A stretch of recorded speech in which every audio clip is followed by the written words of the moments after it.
அப்போது மகா கும்பமேளா நடக்கிற இடத்துல ஒரு 50 கோடி பேர் ஒரு இடத்துல குளிக்கிறாங்க. அந்த இடம் அவ்வளோ சுத்தமா இருக்கு. அந்த கவர்மெண்ட் என்ன பண்ணுதுன்னா, அதுக்குண்டான ஏற்பாடுகளை செய்து கொண்டே இருக்கிறது. காரணம் என்ன? ஏன் கோடியக்கரையில போய் நம்பால் துணிய விடுறோம்? நார்த்ல நாலேட்ஜ் இல்லாதவங்கன்னு சொல்றோம். ஆனா நார்த்ல குவிந்த கூட்டங்கள் ஏன் அங்க அசுத்தம் செய்யவில்லை?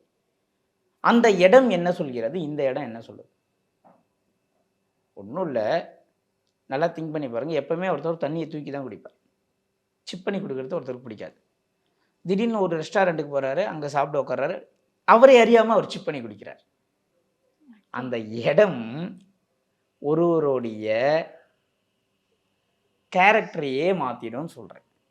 நீங்க உட்கார்ந்து சிந்திக்கக்கூடிய இடம், பேசக்கூடிய இடம், பயணிக்கக்கூடிய இடம் உங்களை அறியாமலே உங்களை இயக்கிக் கொண்டிருக்கிறது என்பதுதான் உண்மை. Super sir. புரியுதுங்களா? நம்ம ஏன் இப்படி பண்ணணுன்றது நம்மளுக்கே தெரியாது. அத யாருன்னா சொல்லி நம்ம யோசிச்சாதான் நம்மளுக்கே புரியும்.